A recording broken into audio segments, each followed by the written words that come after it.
Welcome to the deep dive. Today we're steering down a really frightening paradox in men's health. Prostate cancer. Exactly. It's the second leading cause of cancer deaths for men in the U.S. But the most dangerous thing about it is its silence. It gives you almost no warning. That silence is, it's the entire problem. We're all wired to go to the doctor when something hurts, right? Of course. Pain is the signal. But the sources we looked at, they make this brutally clear. If you are waiting for a symptom of prostate cancer, you are by definition waiting for the cancer to spread. And that distinction, acting versus reacting, that's everything. It's not just about a different treatment path. No, it's about a different outcome. It's about survival. And the stakes here are they're staggering when you see the numbers. They are. The data is so clear. If you catch prostate cancer early, when it's still localized inside the gland, the 5-year relative survival rate is nearly 99%. 99%. It's almost completely curable. Almost universally curable, yes. But if you wait. If you wait for the symptoms to show up.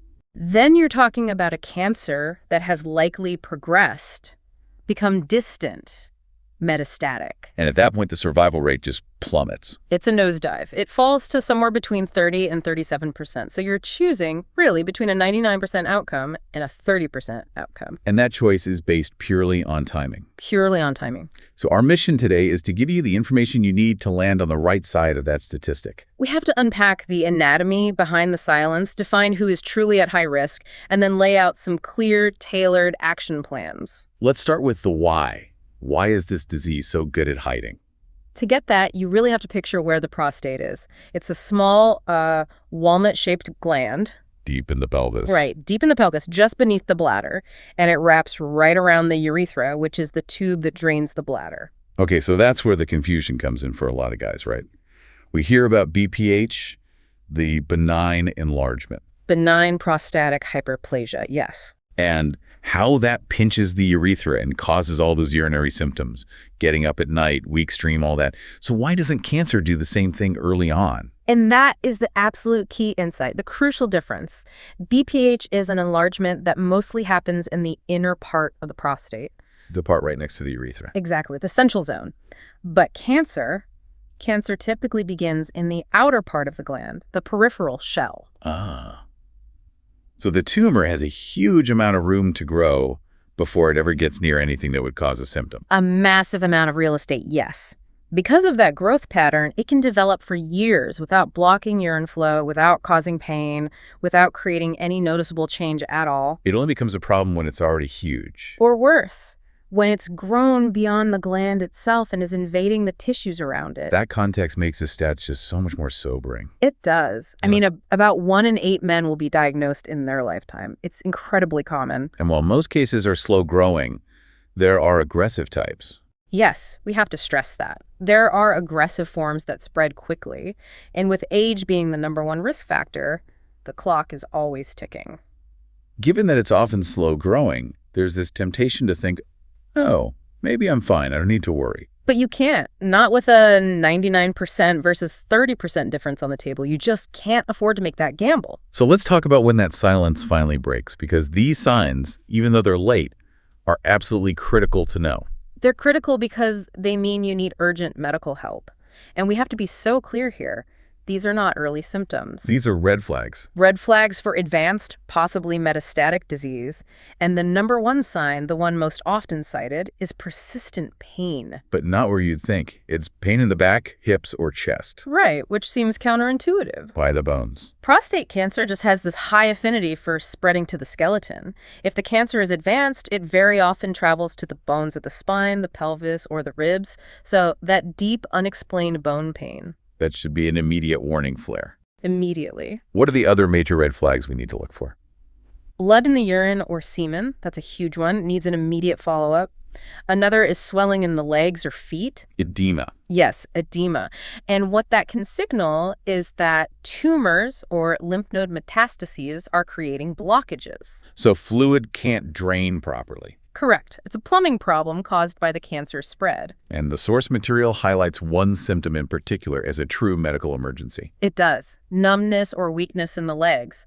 If the cancer has spread to the spine, it can actually start pressing on the spinal cord itself. Spinal cord compression. And if that's happening, Waiting even a few days can mean the difference between walking and permanent paralysis. That is a go to the emergency room now situation. And, of course, unintentional weight loss, which is common across many advanced cancers. It just all reinforces that central message. If you are feeling these things, you are past the point of prevention. You are in crisis management mode. The sources used a really powerful analogy to drive this home. Yes, the roof leak analogy. Catching it early through screening is like fixing a tiny leak the moment you see that first drip. It's quick, it's easy, and you save the whole house. That's your 99% survival. But waiting for symptoms, waiting for that back pain. That's like waiting for the entire roof to collapse on top of you. The damage is widespread, it's complex, and your chance of a full recovery just drops into that 30% range. So screening is what prevents the collapse. Exactly. Since we can't rely on symptoms, we have to rely on screening. And that has to be timed correctly based on your personal risk. Okay, so let's define that. Let's talk about who is truly at risk. The timing seems to be dictated by three big factors. First and foremost is age. We mentioned it's the strongest risk factor. The risk really starts to climb after 50. 60% of cases are found in men over 65. Right, and here's the really alarming stat. By age 80, up to 70% of men might show some microscopic evidence of the disease. 70%, that's a huge number. And it brings up a really fair question that a lot of men ask. Are we overscreening? Exactly. Are we overscreening for a disease that's often so slow growing, it might never actually cause harm? And that is the central, difficult debate in this field. It's a valid one. We're looking for a balance. You want to find that 30% of aggressive cancers that will kill you without causing a ton of anxiety and unnecessary treatment for the 70% of low-risk cases. Which is why risk stratification and the tools we use are so much more nuanced today. Okay, that brings us to risk factor number 2, genetics, family history. This is a big one.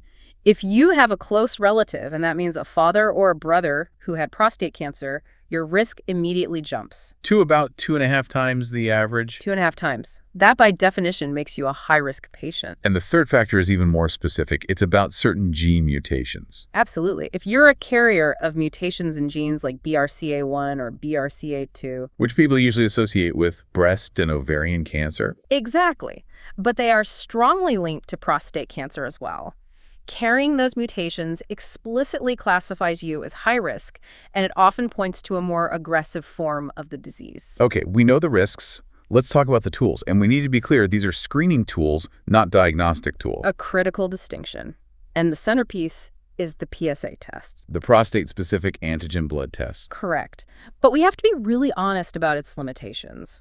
PSA is, well, it's non-specific. Meaning it can go up for a lot of reasons. A lot of reasons. BPH, an infection, inflammation, even something as simple as a long bicycle ride can raise your PSA levels. So a high reading is a warning light, but it could mean anything.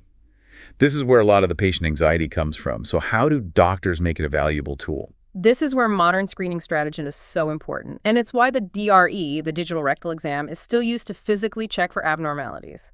But the biggest insight here is the concept of the baseline PSA. Getting a baseline test done early. Getting a single baseline test done in your early 40s or at 45. Why is that first one so important if the number itself is so fuzzy? Because it creates your personal blueprint. Doctors aren't just looking at a single number in isolation. They're looking at what's called PSA velocity. The rate of change over time. The rate of change. If your baseline is, say, 0.8 and 2 years later it's 1.2, that jump might be much more concerning than if your baseline was 1.5 and it stayed there. A rapidly rising PSA is a huge red flag. That totally changes how you look at the test. It's not a snapshot, it's a movie. And the movement is what matters. Precisely. And in terms of that risk of overdiagnosis, we have to mention that these screening tools are not the end of the line. Right. A high PSA doesn't mean you're immediately getting a biopsy. Not anymore. The only definitive diagnosis is a biopsy, yes. But today, advanced imaging, like a multi-parametric MRI, is often used first. To get a better look. To pinpoint any suspicious areas, it makes the follow-up biopsy highly targeted, and it reduces the risk of just randomly sampling a slow-growing, insignificant cancer. It gives patients much more peace of mind. That context is so important. Okay, let's get into the game plans. The core principle is you do this when you feel great. That's when you find it at its most curable stage.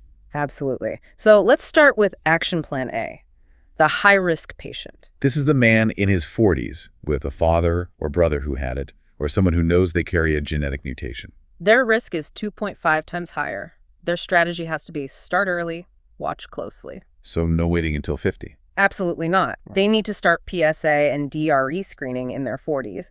And getting that baseline PSA is, for them, an emergency measure. It's not a preference, it's a necessity. And the genetics conversation goes deeper here, too. You mentioned BRCA being linked to breast and ovarian cancer. So should a man be talking to his doctor about his aunt's ovarian cancer? He absolutely should, because these mutations indicate a broader familial cancer syndrome, a strong history of any cancer in close relatives, breast, ovarian, pancreatic. That should trigger a conversation about proactive genetic testing. Because those genes are linked to the more aggressive forms of prostate cancer. The ones that move fast. So for this group, vigilance is mandatory. Okay, now for action plan B. The average risk patient. This is the man approaching 50. No immediate family history, no known mutations. The risk is lower, but it's not zero. This is still the #2 cancer killer. Right. So the strategy here is standard but consistent. Standard screening starts at age 50, but the sources we looked at still advocate for an earlier test, even for this group. They do. We still recommend that single baseline PSA test at age 45. Why? Because that one data point is inexpensive, and it fundamentally changes the quality of surveillance 5 years later. When you hit 50, your doctor already has a reference point. They're not starting from scratch. It sets them up to track that velocity we talked about. It's all about tracking the velocity. And we have to just briefly touch on DPH again for this group because it's so common and it causes so much confusion. It really does. So if you're in your 50s and you start having urinary symptoms, a weak stream, getting up at night, what should you think? You should think BPH first, because that's by far the most likely cause. BPH is benign. It's the inner part of the gland growing. And crucially, having BPH symptoms does not increase your risk of cancer. Not at all. Because remember, the cancer is growing silently on the outer gland. They're two separate processes happening in two different locations. So you manage the BPH symptoms, maybe with watchful waiting. But you still stick to your separate cancer screening schedule.